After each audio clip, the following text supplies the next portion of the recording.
Parasites clinging to me forever should just go to a facility. When I returned home from the hospital where my mother-in-law was admitted, a large moving truck was waiting for me. I immediately asked Henry what was going on, and his response was unbelievable. The shock of Henry's words was like being hit in the head with a blunt object, and I was at a loss for words.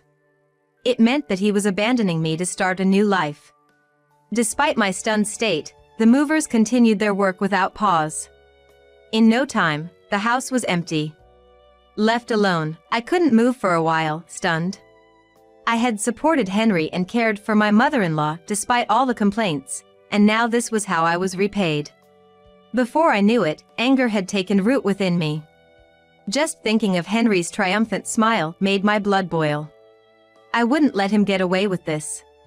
Determined, I noticed something that caught my eye. This is it. Then, I began to take action.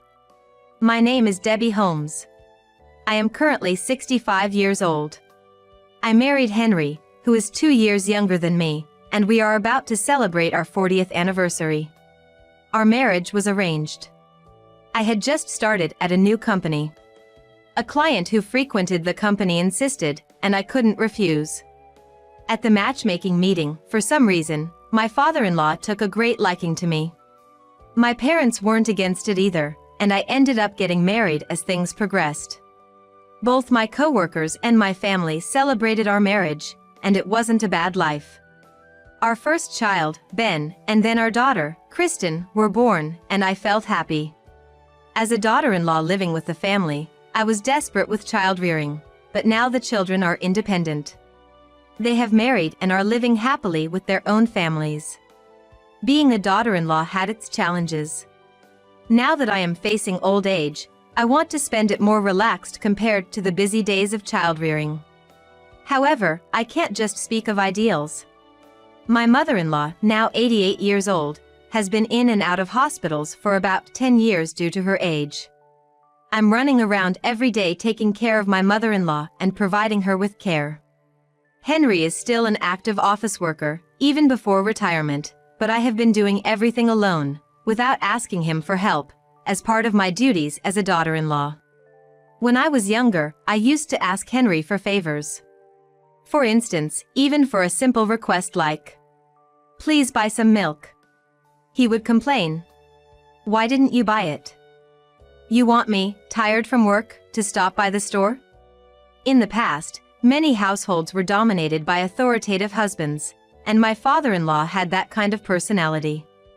However, Henry lacked kindness in addition to that. Originally, I married because my father-in-law liked me.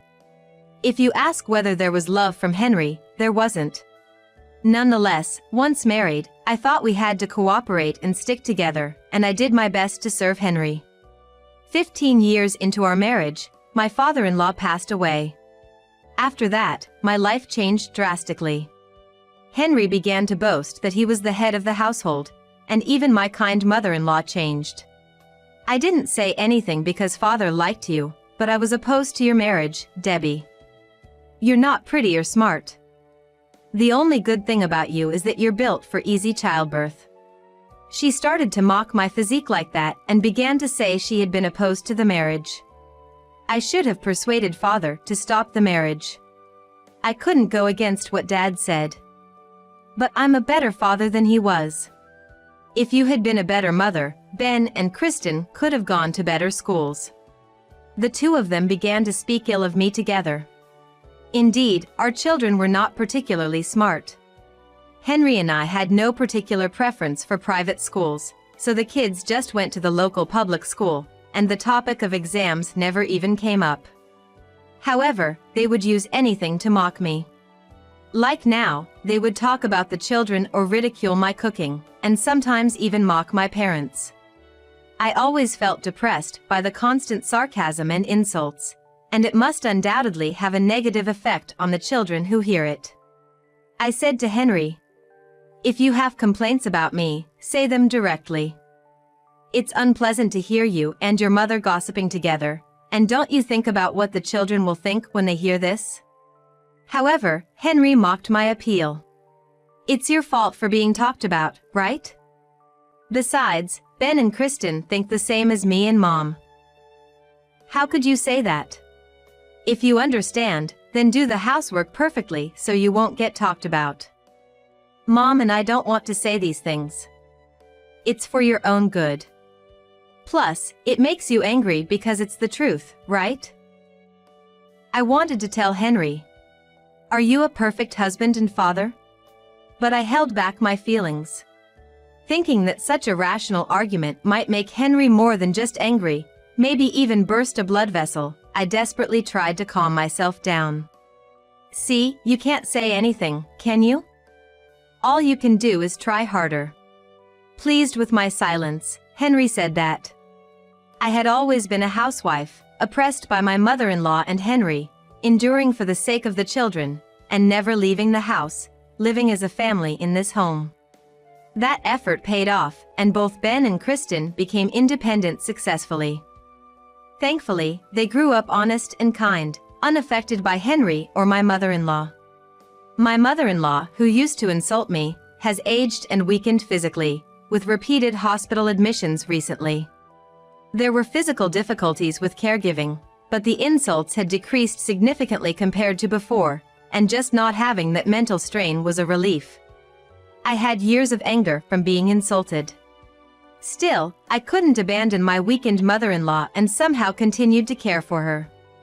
Contrarily, Henry, despite it being his own mother, didn't try to handle anything himself and left it all to me. You're still okay to accompany Mom to the hospital tomorrow, right? Even when I confirmed a plan I had mentioned long before because I had another commitment, he responded angrily. What? Of course, it's impossible. Didn't I tell you? My aunt is hospitalized, and I'm going to visit her with my mom. I've already made the reservation. I don't care about that. Which is more important to you, your aunt or my mom? You know who should be the priority, right? In this day and age, you can't even visit the hospital without a reservation. I had looked forward to visiting my aunt after booking with the hospital and making plans with my mom, but being told that, I had nothing to say back. In the end, as always, he makes excuses or manipulates me like a slave, and he never accompanies his mom to the hospital. He doesn't handle hospital admissions or discharges, nor cares for personal hygiene, meals, or bathing assistance. Using work as an excuse, Henry leaves all caregiving to me, doing whatever he pleases. When it comes to Mom's hospital expenses, even when I tried to discuss, the conversation ended with his single response. Just pay from the account. But I didn't give up on dialogue. Now that the children were not a unifying force, giving up felt like it would be the end of us as a family. However, my efforts seemed to have the opposite effect. Perhaps because I spoke too insistently, Henry stopped coming home. I'm a department head, you know? I'm busy with work. Henry is nearing retirement age. His current position is department head. His being busy with work is probably not a lie, but it's clear he's avoiding coming home by being too late or having no weekends off. It's your fault Henry doesn't come to visit me. Even the verbally adept mother-in-law started blaming me for Henry's absence, venting her stress. As a person, as a wife, as a daughter-in-law, I had been trying desperately, but I was at my limit. Then, an incident finally snapped the tense thread. It happened one day when I went to pick up some clothes for my mother-in-law at the hospital. It's you again today. When is Henry coming? I keep telling him to visit you when he's back, but it seems he's been too busy with work lately and hardly comes home. Don't lie. You're telling Henry not to go to the hospital. While enduring her nagging as usual, I gathered her laundry and headed home. Then, I saw a moving truck stopped in front of the house. Wondering what was happening, I was shocked as I watched our belongings being moved out rapidly, and I rushed inside the house. What, you're back? Henry was supposed to be at work, yet there he was. As if keeping watch, he oversaw the moving crew efficiently transporting items out. What's going on? I shouted at Henry. Then, to my surprise, Henry laughed. Can't you see? We're moving to a new house." He said it as if it were the most natural thing. A new house? And a move. I haven't heard anything about this, and I'm not prepared. There was no explanation. All I could do was panic in my confusion. Henry laughed at me mockingly again. "Who said I was taking you with me? I'm the only one moving." "What? Then what am I supposed to do?" "I don't care. A parasite who's always clinging to me should just go to a facility." Henry's words hit me like a blow to the head, leaving me speechless. It meant he was abandoning me to start a new life. Even as I stood there in shock, the movers continued their work. The house was empty in no time. "Well, take care then." With those triumphant words, Henry left me alone and walked out of the house. Overwhelmed by the shock, I was unable to move for a while. I had supported Henry and taken care of his mother. Could this really be happening to me? Anger was brewing inside me. Just thinking about Henry's triumphant smile infuriated me. I won't let him get away with this. That's when something caught my eye. This is it. Then, I began to take decisive action. After Henry left, I found a completed divorce form he had left behind in the now empty house. I filled it out and submitted it. Though Henry and I had become strangers, one day, a month later, I received a call on my smartphone. "What do you mean you haven't paid for Mom's hospital bills?" And someone called saying to pick up the laundry. What on earth are you doing? It was Henry. I could not hide my displeasure as I took the call. Furious, I shouted back at him over the phone. "Hospital bills? Why should I have to pay? And the laundry, why do I have to do that?" But Henry wasn't silent. "Didn't I tell you to pay the hospital bills from the account? Don't tell me you've been using my account money?" Henry shouted back, sounding enraged. Accused of something I hadn't done, I couldn't back down, and it escalated into an argument. "Which account are you talking about?" "The account for living expenses, of course. I've been giving it to you, haven't I? That account has been empty for ages. The last time you deposited money into the living expenses account was 3 years ago. Did you think the balance was infinite?" "What? That can't be." Seemingly startled by my voice, Henry faltered and fell silent. Indeed, since the beginning of our marriage, I had been assigned an account for living expenses. It was set up to receive automatic transfers from Henry's salary account each month. However, those transfers had stopped about 3 years ago. When I asked the bank, they said there were no funds in the salary deposit account to make the transfers. Since the salary was supposed to be transferred the day after payday, the only explanation for the lack of funds was that Henry was withdrawing everything on payday. I've asked you about it many times. But every time, you dismiss it annoyingly, claiming ignorance. You always blamed it on my misunderstanding or lack of checking, never taking responsibility yourself. I don't know. It must have been embezzled by the bank." Henry had the audacity to say something like that. Of course, that couldn't be true. It was just another attempt to shift the blame. How can you even say such a thing? That's impossible.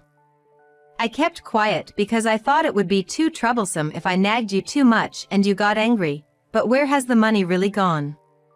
Tell me the truth. At my words, Henry fell silent. Then, as if defiant again, he said, "Anyway, I don't know. Just go pick up Mom's laundry." And then he hung up the phone. I was stunned. To start a fight and then hang up the phone when losing the argument, how childish can one be? Naturally, I felt no obligation or desire to take care of his mother anymore. I ignored Henry's words and put down my smartphone. But the next day, another call came. This time, it was from Kristen. "Hey. Dad told me to go pick up Grandma's laundry." I had already explained the situation to both Ben and Kristen. I had told them not to worry, thinking it would be too much trouble for them since they both have their own families. However, since I didn't comply with his demands, Henry had called Kristen, telling her to take care of his mother. How can he forget what he has done to Mom and then demand I take care of his mother? What a selfish man. Kristen was angry on my behalf. Just ignore it. He'll have to figure it out himself. But I think he also contacted Ben. He's asking him to pay for Grandma's hospital fees. What? Hearing Kristen's story, I felt a surge of anger at Henry's audacious actions. To think he would even beg money from his children. It made my blood boil. Thank you for telling me. Tell Ben he doesn't have to pay. I'll talk to your father. I relayed this to Kristen and then ended the call. Henry had told Kristen to go to the hospital at 2 p.m. today to pick up the laundry. He said he would be there too and asked Ben to bring the money for the hospital fees at that time. I decided to go to the hospital at 2 p.m. instead of the kids. When I entered the hospital room for the first time in a month, there was a mountain of laundry piled up. Finally, you're here. Hurry up and do the laundry. As soon as she saw my face, my mother-in-law spoke angrily. There are washing machines and dryers in the lobby, you know. I'm sick and hospitalized. Why should I have to do it myself when I have a capable daughter-in-law? It's a nuisance for the nurses too. From her words, it seemed she did not know that Henry and I were divorced. Apparently, some of the laundry had been done by sympathetic nurses because it was piling up. While she seemed to feel sorry for troubling others, she apparently had no such feelings towards me, now a stranger. As I opened my mouth to tell her about the divorce, the door to the hospital room opened. It was Henry. Seeing me, he made a displeased face and said, "Why are you here? Where are Kristen and Ben? They're not coming." I told them they don't have to. Why not? I told them to come and show their grandmother their faces. Seizing the moment, my mother-in-law also spoke up. You really are a disaster. I wanted to see them too. Facing the sarcastic remarks of my mother-in-law, I responded, I won't stop the kids if they genuinely want to visit on their own. But this man told Kristen to do the laundry and Ben to bring money for the hospital fees. Hospital fees? Even my mother-in-law seemed puzzled by that remark. Yes. I haven't received any living expenses for 3 years, and I've been paying for your mother's hospital bills out of my own money. I have no intention of paying anymore, so it seems that this month's payment hasn't been made. My mother-in-law turned pale upon hearing this. Henry, what does this mean? Where is your money? What about your father's inheritance? Why is Debbie paying? Well, that's... Henry was at a loss for words. I took the time to explain everything to my mother-in-law carefully. He doesn't have any money. And we are divorced now, so I have no obligation to care for your mother or pay for her hospital fees anymore. You two will have to discuss what to do next. As I spoke, my mother-in-law's face grew paler, and she suddenly burst into tears. If she were crying over her son's pitiful state, there might be some hope, but it seems that was not the case. You fool! Why would you let go of Debbie? Who will take care of me now? My mother-in-law lamented the loss of her caretaker and her financial security. No money? What am I supposed to do now? I'll get kicked out of the hospital and my illness won't be cured. Mom, calm down. Henry was flustered. Seeing his state, I couldn't help but smile. Even if you were kicked out, you wouldn't have a home to return to, right? Henry looked alarmed at those words. It seems he hadn't told his mother about moving out. What do you mean? Henry. My mother-in-law became even more agitated and grabbed Henry. Once you calm down, I'll explain everything. Just rest for now. The two were grasping each other's arms. Henry tried to calm her down, but my mother-in-law was inconsolable. Watching this, I smiled and said, Well, I'll be going home now. Wait. Where are you living? You're not at the house anymore. Oh, are you concerned? Since you told me to go to a facility, I moved into that high-end facility your mother always dreamed about. They do the laundry and I can choose various meals. It was handy that your mother had requested the brochure. Henry and my mother-in-law stopped their scuffle and looked at me. Yes, after Henry moved out, I relocated to a high-end senior living facility in the next town. Even though it's called a facility, it's like a hotel and very popular. It has a pool and a gym for health maintenance, and most importantly, I've made many friends of my age. My mother-in-law always said, "I want to live in a place like this too," as she liked looking at the brochure. When I saw the brochure in the emptied house, I decided to move there. The facility is popular, but when I mentioned my husband had suddenly moved out and I didn't want to bother my children, they promptly showed me a room as someone was just about to move out. Thanks to that, I'm living a dream life. You, to that facility? And I'm stuck in this hospital? My mother-in-law seemed regretful, bit her lip, and began to cry miserably. Saying such things about the hospital was utterly rude. I had been paying out of my pocket all this time for her treatments, and though she owed me gratitude, she had no reason to resent me. I'm going back to that facility. Take care, both of you. With that, I left the hospital room. As I walked down the corridor, I could hear my mother-in-law crying out in frustration, and I couldn't help but laugh. A week later, I was called by the staff of the facility to meet a visitor. Assuming it was either Ben or Kristen, I headed to the visitor's room, only to find Henry there. He glared at me with resentment, but not wanting to be like him, I spoke with a smile. "Oh, what brings you here? You took the money for this place from my account, didn't you?" He accused me right away, which really surprised me. "That's slanderous. There's no way that's true. Then why do you have so much money? There's no way you could pay for my mother's hospital bills." To think he would say that after I paid. I took a deep breath and said, "It really sounds bad.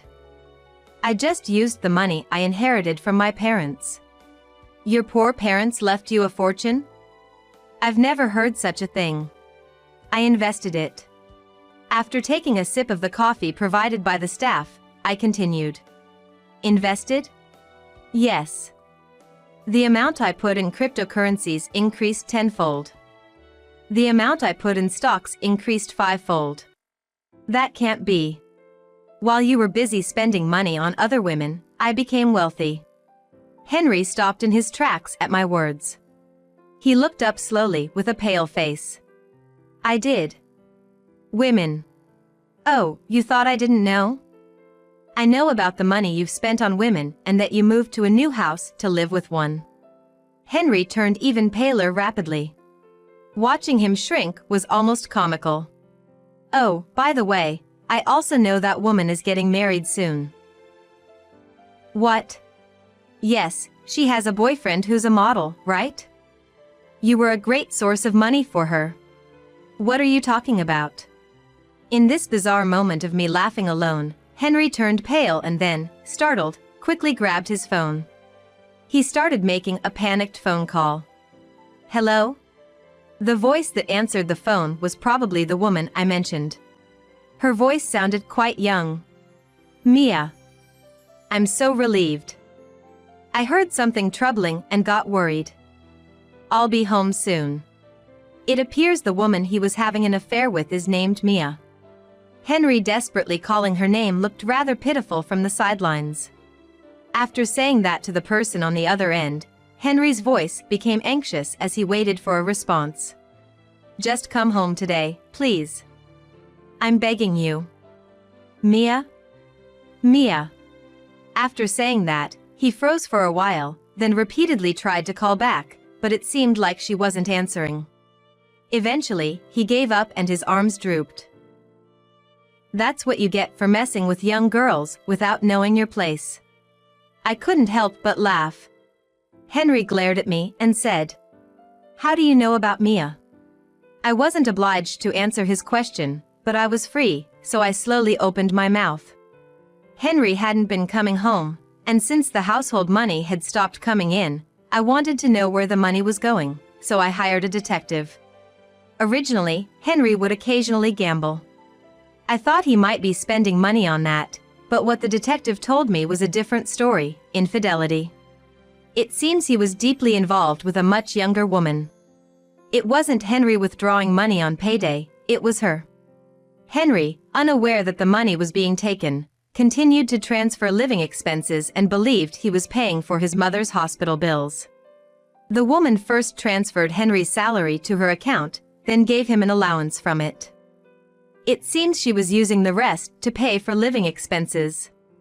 I just found out everything recently myself. Now I finally understand why you suddenly moved and where all the money went. Well, I can't say I'm satisfied. Did you buy the new house with your father's inheritance? The detective and I were appalled by how you spent the money. We were already shocked by the move, but what will your mother think if she finds out you used your father's money? Henry remained silent and said nothing. He had handed over control of all his finances, except for the household account, to that woman and ended up being completely exploited. Well, at least thanks to the living expenses you provided, that girl was able to save enough for her wedding. Good job. Henry's complexion worsened rapidly, and he looked like he was about to vomit. He probably never imagined that he was being deceived. What a naive man. I would be lying if I said I harbored no ill feelings towards that woman, but now, I can only see Henry as foolish for being deceived. I couldn't help but feel a bit of schadenfreude. When I confronted the woman with the facts I had learned, she readily admitted everything, and Henry ended up being kicked out of his house. He said I would live longer, so the house should be in my name, right? He had been tricked into putting the house under her name, and thus he lost it. Strictly speaking, I suppose the woman couldn't just walk away without any consequences, such as taxes and whatnot, but that's none of my business. I'm sure she'll get her comeuppance eventually. Having lost his money and house, and even the woman, Henry eventually came crawling back to me. I was foolish. You took care of everything, even my mother, and I was just foolish. Henry came back to me, crying and kneeling, begging for forgiveness. Yes, that's right. You are really foolish. Have you finally realized how foolish you've been? I looked down at him with a smile. Of course. I was out of my mind. Let's go back together. Let's live in that house again. If you don't like that idea, let me stay here with you. Seeing my smile, Henry must have thought he was forgiven and began to make a shamelessly bold request. Of course, I had no intention of forgiving him, fulfilling his wishes, or changing my lifestyle. Don't joke too much. It costs $1 million to get in here. Why should I pay such a huge amount of money for you? But we've been together before. Yes. We were together, and all I ever received were insults and injuries. But here, no one hurts me, and everyone is kind. The staff, as I told you before, even do my laundry. If I went back home, would you do all the cleaning, laundry, and cooking? And take care of your mother too? I said all this with a smile that never wavered, and Henry was at a loss for words. What he really wanted was not for me to come back, but to have a servant. You should be thankful that I'm not demanding compensation from you. But if you persist, I'm willing to sue to get it. It seemed that Henry finally understood my feelings wouldn't change, and he trudged back home.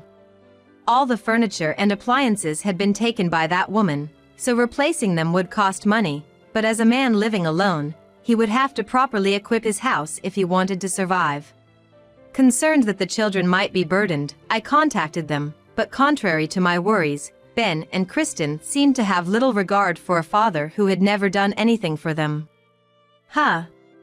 Well, he can just figure out how to live on his own, right? Maybe I'll check if he's still alive once in a while. They said. If he asks for money, absolutely do not give it to him. I firmly warned the two of them. As adults, I can't interfere with how Ben and Kristen interact with Henry. A parent should not want to burden or worry their children. Someone who uses their children is not a parent, and I made sure to convey just that. 5 years later, my mother-in-law passed away a year ago. She was forced out of the hospital because she couldn't pay her medical bills. "Are you abandoning me?" She cried out in the hospital, but if there's no money, even unwillingly, the hospital can't do anything but abandon her. Apparently, she managed with outpatient treatment. However, when she returned home and found nothing left, she must have realized she could no longer rely on Henry. She canceled her life insurance, got a small amount of money, and moved into a facility right away.